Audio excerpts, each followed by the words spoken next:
తెల్ల దొరలు ఉన్నప్పుడు జనగణనలో కులగణన జరిగింది. 100 సంవత్సరాలు పూర్తి చేసుకున్న ఈ దేశంలో బలహీన వర్గాల లెక్క తేల్చినోడే లేడు. చెయ్యాలన్న ఆలోచన చేసినా అది ముందుకు సాగలేదు. 100 ఏళ్ల సమస్యను మేము ఆలోచన చేసి socio economic education employment political and caste survey పకడ్బందీగా చేసి 4 కోట్ల తెలంగాణ ప్రజలలో ఎవరు ఎంత మంది ఉన్నారో పక్కాగా లెక్క కట్టి 100 ఏళ్ల సమస్యకు జనగణనలో కులగణన సమస్యను పరిష్కరించినాం. మనం చేయడం వల్ల కేంద్ర ప్రభుత్వం మీద ఇవాళ ఒత్తిడి వచ్చి 2026 సంవత్సరంలో జనగణనలో కులగణనను చేర్చాల్సిన పరిస్థితి ఈ దేశ ప్రధానమంత్రికి కల్పించి ఒక సామాజిక సమస్యకు శాశ్వత పరిష్కారాన్ని చూపించినాం. అంబేద్కర్ గారు చెప్పిండ్రు, రంగుల మేడలు అద్దాల మేడలు రంగుల గోడలంటే అభివృద్ధి కాదు, నిజమైన సంక్షేమం చివరి పేదవాడికి చేరినప్పుడే అభివృద్ధి జరిగినట్టని. ఆ స్ఫూర్తిని తీసుకునే ఈనాడు మా పరిపాలన కొనసాగిస్తున్నాం. సమాజంలో ఉన్న రుగ్మతలను సామాజిక సమస్యల్ని శాశ్వత పరిష్కారం దిశగా ఈరోజు మేము ముందుకు వెళ్తున్నాం. దాంట్లో భాగంగానే విద్య ఒక్కటే. ఒకనాడు జామీందారుల దగ్గర జాగీర్దారుల దగ్గర వేలాది ఎకరాల భూములను దాదాపుగా 25 లక్షల ఎకరాల భూములను సేకరించి కాంగ్రెస్ పార్టీ అసైన్మెంట్ పట్టాల రూపంలో భూమి లేని నిరుపేదలైన దళితులకు గిరిజనులకు బలహీన వర్గాలకు అసైన్మెంట్ భూములను ఇచ్చింది. ఇల్లు లేని వాళ్ళకి ఇళ్ళ పట్టాలు ఇచ్చింది. ఇల్లు కట్టుకునేటోళ్లకు ఇందిరమ్మ ఇళ్ళని ఇచ్చింది. చదువుకునేటోళ్లకు ప్రభుత్వ పాఠశాలలు ఏర్పాటు చేసింది. ఇవాళ ప్రభుత్వాల దగ్గర భూములు లేవు పంచడానికి. ఉన్నది ఉన్నట్టు కుండ బద్దలు కొట్టి నేను చెప్తున్నా. ఇవాళ వాళ్ళ పేపర్లో రాస్తున్నారు రేవంత్ రెడ్డి పంచడానికి భూములు లేవన్నాడు. చూసినావా ఆయన ఆలోచన ఎట్లుందో. నేను వాళ్ళని అడగదలుచుకున్నా, ప్రతి దళితునికి 3 ఎకరాలు ఇస్తున్నారు, 10 ఏళ్ళు ఉన్నారు, ఎవరికన్నా ఇచ్చిర్రా? మీరు 3000 ఎకరాల ఫామ్ హౌజులు కట్టుకున్నారు, కానీ ఏ దళిత బిడ్డ కన్నా 3 ఎకరాల భూమి ఇచ్చిర్రా? ఇది ఒకటే ప్రశ్న అడగదలుచుకున్నా. ఒక ఆయనకు ఎర్రవల్లిలు ఉంటుంది, ఇంకొక ఆయనకు జన్వాడలు ఉంటుంది, ఇంకొక ఆయనకు మోయినాబాద్ దగ్గర ఉంటుంది, వాళ్ళ ఆడబిడ్డకు శంకర్పల్లి దగ్గర ఉంటుంది. 100 ఎకరాల ఫామ్ హౌజులు అయితే మీకు వచ్చినాయి, కానీ మా దళితులకు 3 ఎకరాల భూమి వచ్చిందా? సూటి ప్రశ్న. ఇంతకంటే ఎక్కువ నేను విమర్శించదలుచుకోలే. అందుకే నేను ఒకటే చెప్పిన, మేము చేసిన సిపెక్ సర్వేలో ఒక కొత్త అంశం బయటపడ్డది. వెనుకబాటుతనం గురించి ఒక ప్రశ్న ఉన్నది. వెనుకబాటుతనంలో మాకు వచ్చిన ఫీడ్బ్యాక్ ఏంటంటే, భూములు ఉన్న వాళ్ళు కూడా వెనుకబాటుతనంతో ఉన్నారు. 20 ఎకరాలు 30 ఎకరాల భూమి ఉన్న ఆసామి కూడా వెనుకబాటుతనంతో బాధపడుతున్నాడు.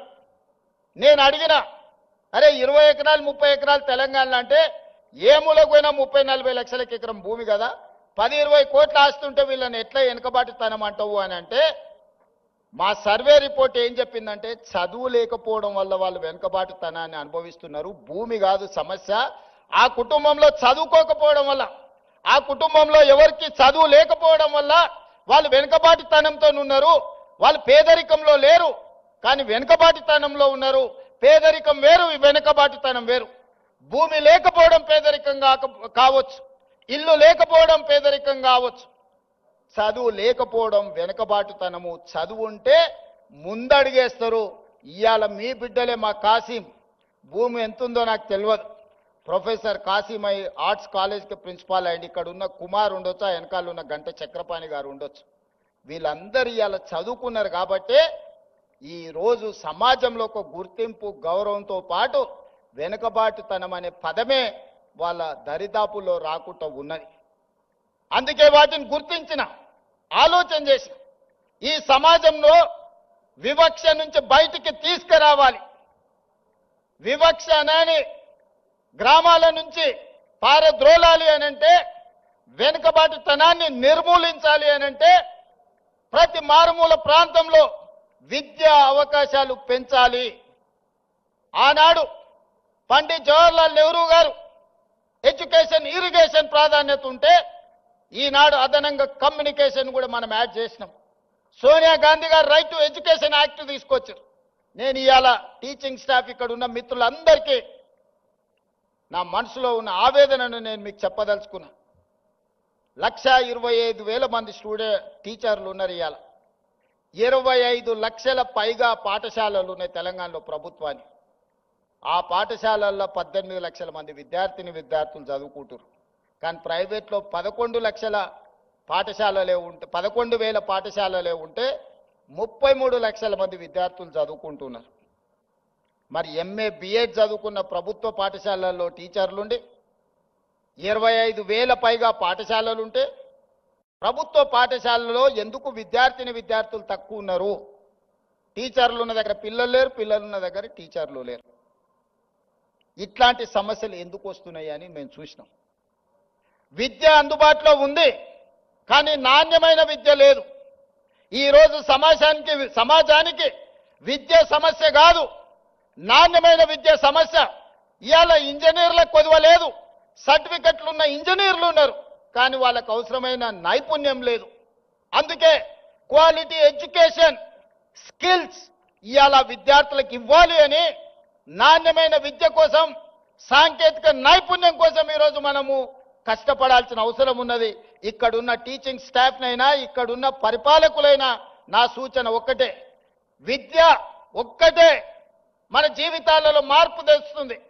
విద్య ఒక్కటే మన జీవితాలలో వెలుగును తెస్తుంది. విద్య ఒక్కటే మనల్ని వెనుకబాటుతనాన్ని నుంచి బయటికి తీసుకొస్తుంది. విద్య ఒక్కటే మన ఆత్మ గౌరవాన్ని పెంచుతుంది. విద్య ఒక్కటే మన తల్లిదండ్రుల కళ్ళలో ఆనందాన్ని, వెలుగులను నింపుతుంది. ఆ విద్య, నాణ్యమైన విద్య, సాంకేతిక నైపుణ్యంతో కూడుకున్న, శిక్షణతో కూడుకున్న సాంకేతిక నైపుణ్యాన్ని ఇవ్వాలనుకున్నాం. కుల వివక్షను తొలగించాలి అనంటే ఎస్సీ హాస్టల్ ఒక దగ్గర, ఎస్టీ హాస్టల్ ఇంకొక దగ్గర, మైనారిటీ హాస్టల్, బీసీ హాస్టల్ వేరే వేరే ఊరు బయట కట్టిన తర్వాత ఆ ఎస్సీ హాస్టల్లో చదువుకున్న యువకుడి మైండ్లో ఏముంటుందో ఒక్కసారి ఆలోచన చేయండి. మేము ఎస్సీలం, దళితులం కాబట్టే కదా ఊరు బయట మాకు బడి పెట్టిరని అనుకుంటున్నాం. మేము ఆదివాసులం, గిరిజనులం కాబట్టే కదా ఇసిరేసినట్టు మమ్మల్ని ఎక్కడనో పెట్టినరు అనుకుంటున్నారు. బీసీలు, మైనారిటీలు కూడా అదే ఆలోచన. అందుకే ఈ వివక్ష పోవాలి, మనందరం మనుషులుగా కలిసి ఉండాలి, మనలో మానవత్వము నిండాలి అనంటే వీటిని తొలగించాలి, కులం అనే అడ్డుగోడల్ని తొలగించాలి.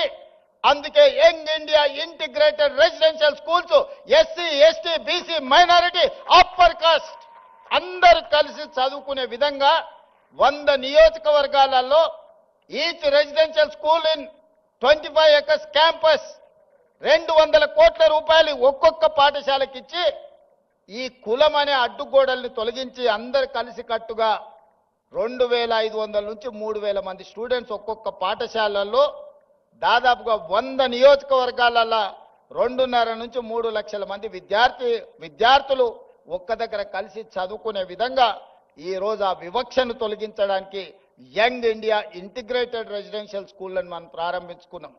ఈ పేరు ఎక్కడి నుంచి అని మీరు అనుకోవచ్చు. యంగ్ ఇండియా ఈ పేరు నాది కాదు, ఈ పేటెంట్ రైట్ మహాత్మా గాంధీ.